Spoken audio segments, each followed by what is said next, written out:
few weeks back, as we were getting started with this quarantine thing, my good friend Philip Shoemake texted me and he asked me, "What are you doing to help your young people right now?" In the weeks that have gone by since then, I've thought a lot about that question, and I've talked to several other people about what they were doing to try to stay connected with their youth during this time that we've been unable to gather. And I know about several who are making all kinds of different efforts to stay connected with young people in their congregation during this time. And I'm so grateful for all that work that is being done. We need to take care of our kids.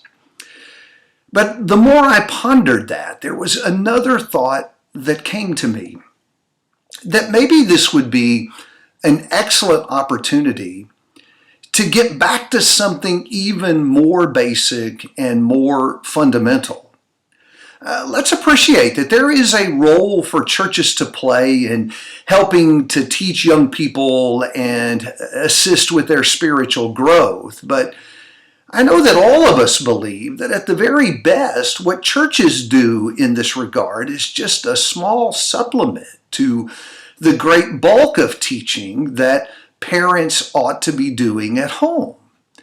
After all, the spiritual training of children is a responsibility that falls to mom and dad. Remember the words of Moses in Deuteronomy chapter 6. He said in verse 4, "Hear, O Israel, the Lord is our God, the Lord is one. You shall love the Lord your God with all your heart and with all your soul and with all your might. These words which I'm commanding you today shall be on your heart." And then in verse 7 he says, "You shall teach them diligently to your sons and shall talk of them when you sit in your house and when you walk by the way and when you lie down and when you rise up. You shall bind them as a sign on your hand, and they shall be as frontals on your forehead. You shall write them on the doorpost of your house and on your gates." It was parents, Moses says, who needed to be teaching their children. In Ephesians 6 and verse 4, Paul urged fathers to bring up their children in the discipline and instruction of the Lord. And so it seems to me that this terrible virus might actually provide us with an opportunity to begin some habits that will bless our families for years to come. After all, lots of us are stuck at home together, right? And other activities that took us away from home and pulled us apart, those activities are canceled, providing us with more time together. Time to do what is really important. And I think that's something else that times like these do. They remind us of what is really important. And so how about seeing this quarantine as an opportunity to spend some time every day with your family in the Word?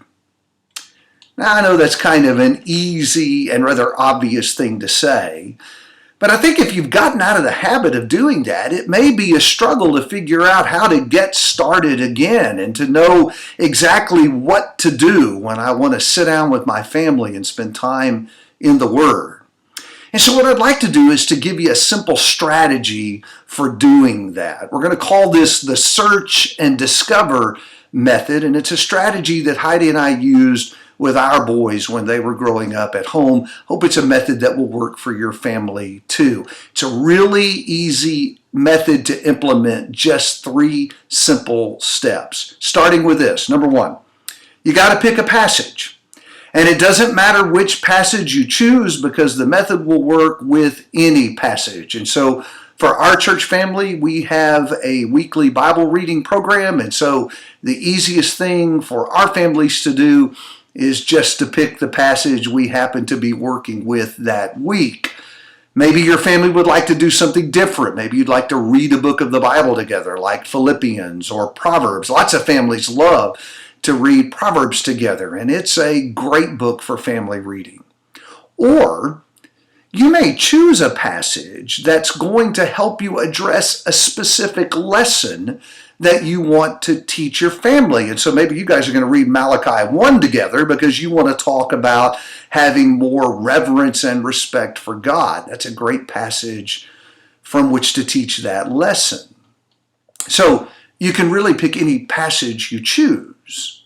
You probably need to give some thought, though, to content and length and what would be fitting for your children. When our kids were in junior high and high school, we were using this method. We usually worked with one chapter from the Bible. If you've got younger kids, you might want to have a smaller reading and maybe from an easier book. If your kids are in elementary school, you might not want to be picking a passage, let's say from Zechariah or a long read from Isaiah or something like that. But you need to begin by picking a passage. That's step one. Step number 2 is to search for something.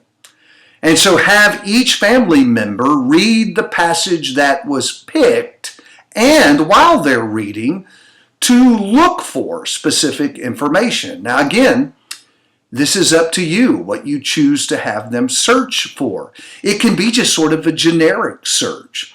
If you're reading a chapter from the Bible reading that week, ask them to look for a verse or a statement that really spoke to them or stood out in some way, or maybe go the opposite direction with that and ask them to choose something that they didn't understand.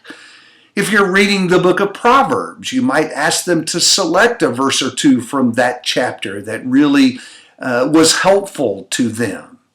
Or if you want to make it really simple, just ask the kids to pick a verse that they liked the best, because it can be just sort of a generic search.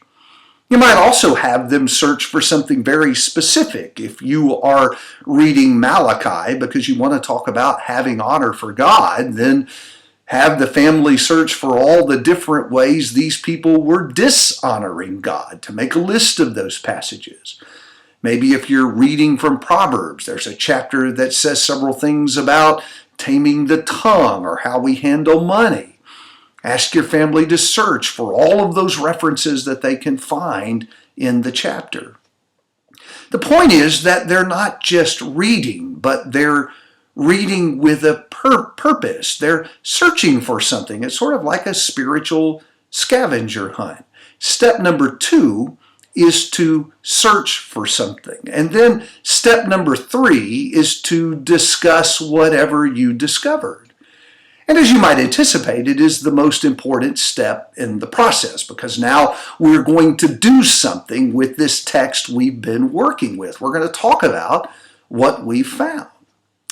If it's a simple search, like what was your favorite proverb or what verse stood out to you, then you can follow up the discussion with 3 simple questions.